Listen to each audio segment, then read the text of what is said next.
Drug and magic act को supreme court में challenge किया और माननीय सुप्रीम कोर्ट ने हमारी याचिका पे केंद्र सरकार को नोटिस जारी किया है। 4 सप्ताह के अंदर जवाब मांगा है। हमने कहा है कि जो 1954 में एक्ट बना है ये पूरी तरीके से अब आज की परिस्थितियों में बेकार हो चुका है। अब इसकी ज़रूरत नहीं है, इसको बदलना ज़रूरी है।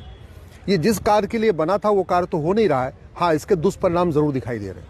ये कानून बना था क्वैक को, नीम हकीम खतरे जान को रोकने के लिए, और ये कानून आज तक नीम हकीम खतरे जान को रोक नहीं पाया। लोग फर्जी डॉक्टर बन के आज भी झोला छाप अपना काम कर रहे हैं। हाँ, दूसरी तरफ इस कानून ने क्या किया है कि जो भारतीय पैथी है, नेचुरोपैथी, आयुर्वेद, होम्योपैथी, सिद्धा, यूनानी, उसको कंट्रोल किया है। इसमें 54 बीमारियों की लिस्ट दी हुई है। उन बीमारियों का इलाज एलोपैथी में भी है, उन बीमारियों का इलाज नेचुरोपैथी में भी है, उन बीमारियों का इलाज होम्योपैथी में भी है, उन बीमारियों का इलाज सिद्धा और यूनानी में भी है।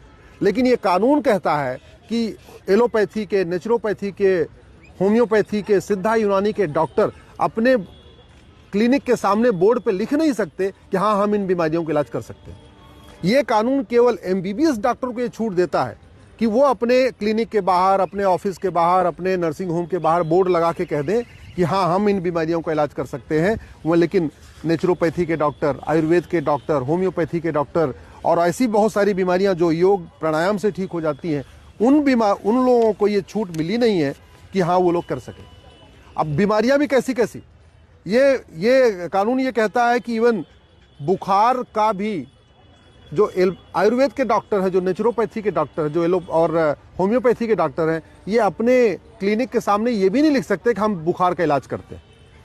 ये कानून ये कहता है कि चाहे वो ग्लूकोमा हो या दिल की बीमारी हो, ब्लड प्रेशर हो, हिस्टीरिया हो, इन बीमारियों के बारे में कोई भी जो भारतीय पैथी है, जो इंडियन हेल्थ केयर सिस्टम है, उसमें कोई क्लेम कर ही नहीं सकता है कि हाँ, हम इन बीमारियों का इलाज कर सकते हैं। मोटापा का सबसे बढ़िया इलाज नेचुरोपैथी में है, आयुर्वेद में है, योग प्राणायाम में है। लेकिन जो हमारे योग आयुर्वेदाचार्य हैं, जो हमारे वैद्य हैं, जो हमारे बीएमएस डॉक्टर हैं या बीएचएमएस डॉक्टर हैं, वो अपने क्लिनिक पे ये नहीं कह सकते हम मोटापा का इलाज कर सकते हैं। क्यों? क्योंकि ये कानून 1954 में बना और उसके बाद बदला ही नहीं गया। आज तक इस पर रिसर्च ही नहीं हुआ। इसी तरीके से नपुंसकता, बाजपन, टीबी, ट्यूमर, अल्सर, इन बीमारियों का इलाज भी आयुर्वेद में भी है, होम्योपैथ में भी है, सिद्धा में भी है, यूनानी में भी है। लेकिन ये कानून कहता नहीं, केवल एमबीबीएस डॉक्टर ही इन बीमारियों को अपने क्लिनिक के बोर्ड पे लिख सकते हैं, इलाज करने की बात कर सकते हैं, बाकी लोग नहीं कर सकते। और इसी का परिणाम है कि कभी पतंजलि को नोटिस आता रहता है, बाबा रामदेव कहते हैं भाई हम इन बीमारियों का इलाज करते हैं, उनको नोटिस आ जाता है। इसी तरीके से हिम्स में है, और भी भारत में बहुत सारे हॉस्पिटल हैं जो इन बीमारियों का इलाज करते हैं, और वहाँ वो जब कहते हैं कि हाँ, हम इन बीमारियों का इलाज कर रहे हैं, तो उनको नोटिस आनी शुरू हो जाती है। नोटिस क्यों आ रही है? क्योंकि ये कानून आज तक बदला ही नहीं गया, कभी एक्सपर्ट कमेटी बनाई नहीं। हमारे देश में आयुष मंत्रालय हो गया, लेकिन इस कानून के कारण आयुष के साथ भेदभाव हो रहा है। हमारे देश में नेशनल योगा कमीशन बन गया, हमारे देश में पूरी दुनिया योगा डे मनाने लग गई, हमारे देश में नेशनल आयुर्वेदा कमीशन बन गया, नेशनल होम्योपैथिक कमीशन बन गया, सब कुछ हो गया। अलग से आयुष मंत्रालय बन गया, अलग से आयुष डॉक्टरों को रिकॉग्नाइज किया जाने लग गया। इसके बावजूद ये कानून केवल और केवल एमबीबीएस डॉक्टर को ही रिकॉग्नाइज करता है। बीएमएस, बीएचएमएस या सिद्धा, यूनानी, उनको रिकॉग्नाइज ही नहीं करता, उनको अधिकार नहीं देता कि वो अपने घर के सामने नेम प्लेट लगा के, ना उनको डायग्नोसिस का अधिकार देता है, ना उनको ट्रीटमेंट का अधिकार देता है, ना उनको अपनी एडवर्टीजमेंट का अधिकार देता है, ना क्लेम करने का अधिकार देता है। इसीलिए मैंने इस डीएमआर एक्ट को माननीय सुप्रीम कोर्ट में चैलेंज किया है, और माननीय सुप्रीम कोर्ट ने केंद्र सरकार के स्वास्थ्य मंत्रालय को नोटिस जारी किया है, मिनिस्ट्री ऑफ आयुष को नोटिस जारी किया है, मिनिस्ट्री ऑफ होम को नोटिस जारी किया है।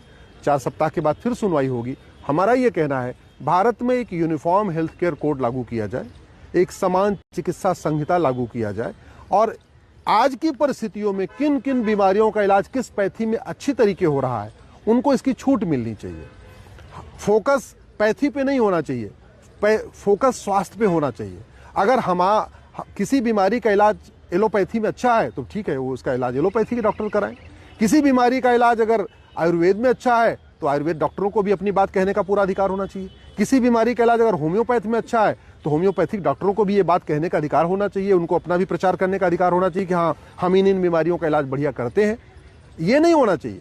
कानून बना था क्वैकरी रोकने के लिए, कानून बना था नीम हकीम खतरेजान को रोकने के लिए, कानून बना था चंगाई सभा रोकने के लिए, कानून बना था कि भाई फर्जी कोई दावा न कर सके रोकने के लिए, और ये कानून उसको तो रोक नहीं पा रहा है।